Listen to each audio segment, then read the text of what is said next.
السلام علیکم ورحمۃ اللہ وبرکاتہ۔ بسم اللہ الرحمن الرحیم۔ اللہم صلی علی محمد عبدک ورسولک وصلی علی المؤمنین والمؤمنات والمسلمین والمسلمات۔ ہر ساعت کے عوض 100 سال کی عبادت کا ثواب۔ ایک روز ہمارے پیارے آقا صلی اللہ علیہ وسلم حجرہ مبارک سے باہر تشریف لائے تو لوگوں کو مناجات میں مشغول پایا تو تاجدار مدینہ سرور قلب و سینہ صلی اللہ علیہ وسلم نے ارشاد فرمایا، میں تمہارے پاس اس ارادے سے آیا ہوں کہ تم کو لیلۃ القدر کی اطلاع دوں، مگر مجھ کو خوف ہے کہ تم اس کو ضبط نہ کر سکو گے۔ وہ تمہارے لیے باعث خیر و برکت ہے۔ تم اسے رمضان کے آخری عشرے میں جبکہ 9 راتیں باقی رہ جائے تلاش کرو۔ اس کی ایک خاص علامت یہ ہے کہ وہ رات نہ زیادہ سرد ہوتی ہے نہ گرم، نہ اس کی صبح کو آفتاب کی شعاع بند رہتی ہے۔ جس شخص نے اس رات میں اللہ تعالیٰ کے ذکر کے ساتھ بیداری کی، اس کے لیے ہر ساعت کے عوض میں 100 برس کی عبادت کا ثواب ہے۔ علامات شب قدر۔ حضرت سیدنا عبادہ بن صامت رضی اللہ تعالیٰ عنہ سرکار عالی وقار مدنی تاجدار نبی مختار صلی اللہ علیہ وسلم کی خدمت بابرکت میں شب قدر کے بارے میں سوال کیا تو سرکار مدینہ سرور قلب و سینہ صلی اللہ علیہ وسلم نے ارشاد فرمایا، شب قدر رمضان المبارک کے آخری عشرے کی راتوں میں ہے، یعنی 21، 23، 25، 27 یا 29ویں شب میں ہے، یا رمضان المبارک کے آخری شب میں۔ جو کوئی ایمان کے ساتھ بنیت ثواب اس مبارک رات میں عبادت کرے، اس کے تمام گزشتہ گناہ بخش دیے جاتے ہیں۔ اس کی علامت میں سے یہ بھی ہے کہ وہ مبارک شب کھلی ہوئی، روشن اور بالکل صاف و شفاف ہوتی ہے۔ اس میں نہ زیادہ گرمی ہوتی ہے نہ زیادہ سردی، بلکہ یہ رات معتدل ہوتی ہے، گویا کہ اس میں چاند کھلا ہوا ہوتا ہے۔ اس پوری رات میں شیاطین کو آسمان کے ستارے نہیں مارے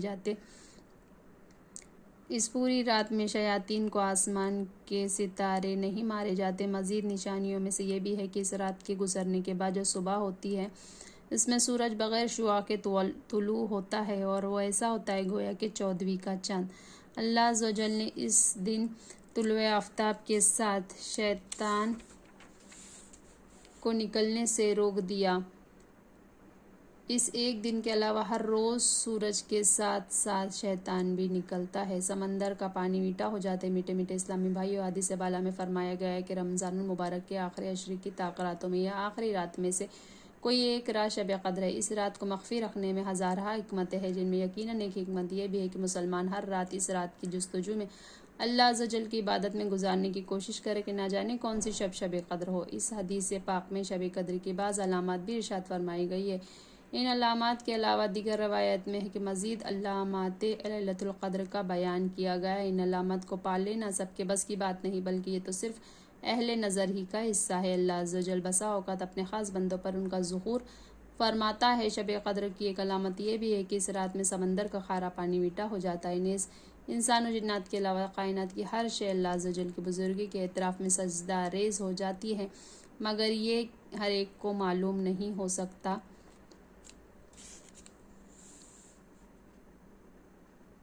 حکایت عبید ابن عمران رضی اللہ تعالیٰ عنہما نے کہا کہ میں ایک رات کو بحیرہ کلزم کے کنارے پر تھا اور اسی کھارے پانی سے وضو کرنے لگا۔ جب میں نے وہ پانی چکھا تو وہ شہد سے بھی زیادہ میٹھا معلوم ہونے لگا۔ مجھے بے حد تعجب ہوا۔ میں نے جب حضرت سیدنا عثمان غنی رضی اللہ تعالیٰ عنہ سے اس بات کا ذکر کیا تو انہوں نے فرمایا، اے عبید رضی اللہ تعالیٰ عنہ، وہ لیلۃ القدر ہوں گی۔ مزید فرمایا، جس شخص نے یہ رات اللہ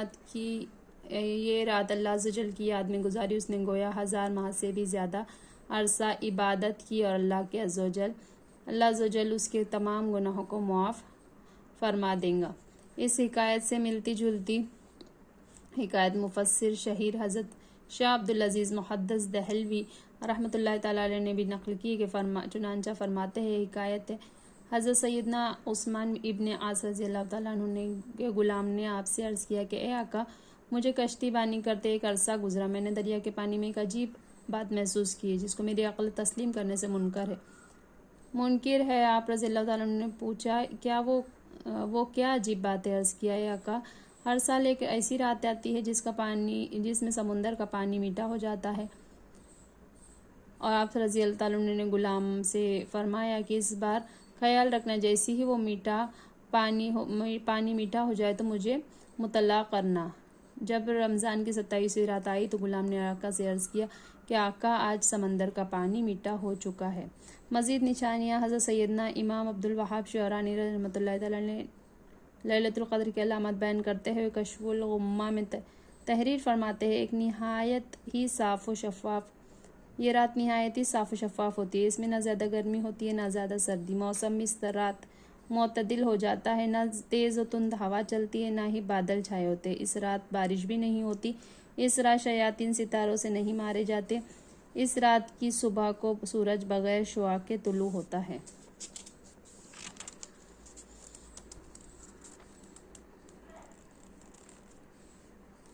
طاق راتوں میں ڈھونڈو۔ ام المومنین حضرت عائشہ رضی اللہ تعالیٰ عنہما کہتی ہے کہ میرے سرتاج صاحب معراج صلی اللہ علیہ وسلم نے ارشاد فرمایا، شب قدر کو رمضان مبارک کی آخری طاق راتوں میں 21، 23، 25، 27 اور 29ویں راتوں میں تلاش کرو، آخری 7 راتوں میں تلاش کیا کرو۔ حضرت سیدنا عبداللہ ابن عمر رضی اللہ تعالیٰ عنہما سے روایت ہے کہ صاحب قرآن سرکار ذی شان صلی اللہ علیہ وسلم کے صحابہ کرام رضوان اللہ تعالیٰ علیہم اجمعین میں چند افراد کو شب قدر خواب میں آخری 7 راتوں میں دکھائی گئی۔ میٹھے آقا صلی اللہ علیہ وسلم نے ارشاد فرمایا، میں دیکھتا ہوں تمہارے خواب آخری 7 راتوں میں متفق ہو گئے ہیں، اس لیے اس کا تلاش کرنے والا آخری 7 راتوں میں تلاش کرے۔ لیلۃ القدر پوشیدہ ہے۔ میٹھے اسلامی بھائی اور بہنوں، اللہ عز و جل کی سنت کریمہ ہے کہ اس نے بعض اہم ترین معاملات کو اپنی مشیت سے بندوں پر پوشیدہ رکھا ہے، جیسا کہ حدیث پاک میں آتا ہے کہ اللہ عز و جل اپنے خوشنودی کو نیکیوں میں، اپنی ناراضگی کو گناہ میں اور اپنے اولیاء کو اپنے بندوں پر پوشیدہ رکھا ہے۔ اس کا خلاصہ یہی ہے کہ بندہ کسی بھی نیکی کو غیر اہم سمجھ کر چھوڑ نہ دے، کیونکہ وہ نہیں جانتا کہ اللہ کس نیکی پر راضی ہو جائے۔ ہو سکتا ہے کہ نیکی بظاہر بہت ہی چھوٹی نظر آتی ہے، اسی لیے اللہ عز و جل راضی ہو جائے۔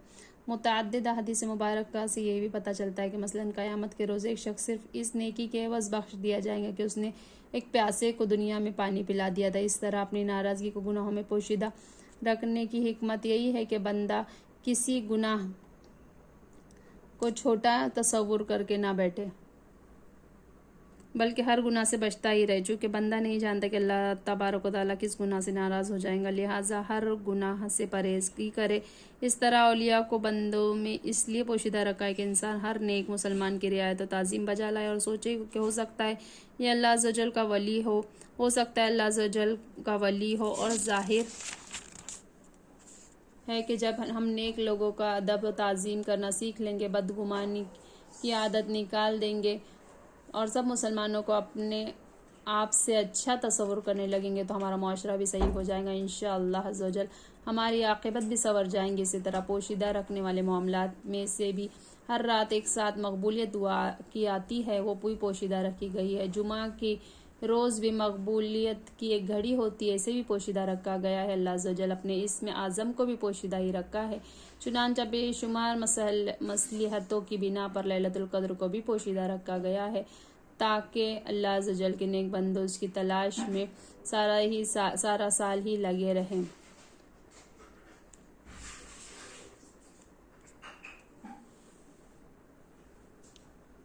چاروں اماموں کے اقوال۔ ائمہ اربعہ یعنی 4 اماموں میں سے ایک رات کے تعین کے بارے میں اختلاف ہے۔ حضرت سیدنا امام اعظم ابو حنیفہ رضی اللہ تعالیٰ عنہ کا قول ہے کہ رمضان المبارک کی 27ویں شب قدر ہے۔ حضرت سیدنا امام شافعی رحمۃ اللہ علیہ کے نزدیک مضبوط قول یہ ہے کہ 21 شب رمضان مبارک کی شب قدر ہونی چاہیے، جبکہ سیدنا امام مالک اور سیدنا امام احمد حنبل رضی اللہ تعالیٰ عنہ کے نزدیک شب قدر رمضان مبارک کے آخری عشرے کی طاق راتوں میں سے ہوتی ہے، مگر اس لیے کہ کوئی ایک رات مخصوص نہیں، ہر سال ان طاق راتوں میں گھومتی رہتی ہے، یعنی کبھی تو 21 شب لیلۃ القدر ہو جاتی ہے، تو کبھی 23، کبھی 25 شب کو، کبھی 27 شب کو، کبھی تو 29ویں شب میں بھی شب قدر ہو جایا کرتی ہے۔ شب قدر بدلتی رہتی ہے۔ بعض بزرگوں نے حضرت سیدنا شیخ ابو الحسن عراقی رحمۃ اللہ تعالیٰ کو ارشاد نقل کیا ہے۔ آپ رحمۃ اللہ علیہ فرماتے ہیں کہ میں جب سے بالغ ہوا ہوں الحمدللہ کبھی ایسا نہیں ہوا کہ میں نے شب قدر کو نہ دیکھا ہو۔ پھر اپنا تجربہ بیان فرماتے ہیں، جب کبھی اتوار یا بدھ کا پہلا روزہ ہوا تو 29ویں شب، اگر پیر کا پہلا روزہ ہوا تو 21ویں شب، اگر پہلا روزہ منگل یا جمعہ کا ہوا تو 27ویں شب، اگر پہلا روزہ جمعرات کا ہوا تو 25ویں شب، اور اگر پہلا روزہ ہفتے کا ہوا تو میں نے 27ویں شب میں شب قدر کو پایا۔ 27ویں شب قدر۔ اگرچہ بزرگان دین اور مفسرین و محدثین رحمۃ اللہ تعالی علیہ کا شب قدر کے تعین میں زبردست اختلاف ہے، تاہم بھاری اکثریت کی رائے یہی ہے کہ ہر سال شب قدر ماہ رمضان المبارک کی 27ویں شب کو ہوتی ہے۔ حضرت سیدنا ابی قعب رضی اللہ تعالیٰ عنہ 27 رمضان کو ہی شب قدر کہتے ہیں۔ حضرت غوث اعظم شیخ عبد القادر جیلانی قدس سر ربانی بھی اسی کے قائل ہے۔ حضرت سیدنا عبداللہ بن عمر رضی اللہ تعالیٰ عنہما بھی اسی کے قائل ہے۔ حضرت امام اعظم فقیہ افخم سیدنا امام ابو حنیفہ رضی اللہ تعالیٰ عنہ بھی اسی کے حامی ہے۔ حضرت سیدنا شاہ عبدالعزیز محدث دہلوی رحمۃ اللہ تعالیٰ علیہ بھی فرماتے کہ شب قدر رمضان کی 27ویں رات کو ہوتی ہے۔ اپنے بیان کی تائید کے لیے انہوں نے 2 دلائل بیان فرمائے۔ اولاً تو لیلۃ القدر کا لفظ 9 حروف پر مشتمل ہے، اور یہ کلمہ سورہ قدر میں 3 مرتبہ استعمال کیا گیا۔ اس طرح 3 کو 9 سے ضرب دینے سے حاصل 27 آتا ہے، جو اس بات کا غماز ہے کہ شب قدر 27 کو ہوتی ہے۔ دوسری توجیہ یہ پیش کرتے ہیں کہ سورہ مبارکہ میں 30 کلمات یعنی 3 الفاظ ہے۔ 27واں کلمہ حیہ ہے، جس کا مرکز لیلۃ القدر ہے۔ گویا اللہ تبارک و تعالیٰ کی طرف سے نیک لوگوں کو یہ اشارہ ہے کہ رمضان المبارک کی 27ویں شب قدر ہوتی ہے۔ پیارے اسلامی بھائیوں اور بہنوں، اللہ عز و جل نے شب قدر کو مخفی رکھ کر گویا اپنے بندوں کو ہر رات میں کچھ نہ کچھ عبادت کرنے کی ترغیب عطا فرمائی ہے۔ اگر وہ شب قدر کے لیے کسی ایک مخصوص رات کو مخصوص فرما کر صراحتاً اس کا علم ہمیں عطا فرما دیتا تو اس بات کا مکمل طور پر امکان ہے کہ ہم سال کے دیگر راتوں کے معاملے میں غافل ہو جاتے، صرف اسی ایک رات کا اہتمام کرتے۔ اب چونکہ اسے مخفی رکھا گیا ہے، اس لیے عقل مند وہی ہے جو تمام سال اس عظیم الشان رات کی جستجو میں رہے۔ نہ جانے کون سی رات شب قدر واقعی اگر ہم صدقے دل سے اس کو تمام سال تلاش کرتے رہے تو اللہ عز و جل کسی کی محنت کو ضائع نہیں فرماتا، وہ ضرور اپنے فضل و کرم سے اسے اس رات کی سعادت عطا فرمائیں گا۔ غرائب القرآن میں ایک روایت نقل کی گئی کہ جو شخص رات میں یہ دعا 3 مرتبہ پڑھ لے گا اس نے گویا شب قدر کو پا لیا، لہٰذا ہر رات اس دعا کو پڑھ لینا چاہیے۔ دعا یہ ہے: لا الہ الا اللہ الحلیم الکریم، سبحان اللہ رب السماوات السبع و رب العرش العظیم، یعنی خدائے حلیم و کریم کے سوا کوئی عبادت کے لائق نہیں، اللہ عز و جل پاک ہے جو 7 آسمان اور عرش عظیم کا پروردگار ہے۔ سبحان اللہ و بحمدہ، سبحانک اللہم و بحمدک، اشہد ان لا الہ الا انت، نستغفرک و نتوب الیک۔ سبحان ربک رب العزۃ عما یصفون وسلام علی المرسلین والحمد للہ رب العالمین برحمتک یا ارحم الراحمین۔ جزاک اللہ خیر۔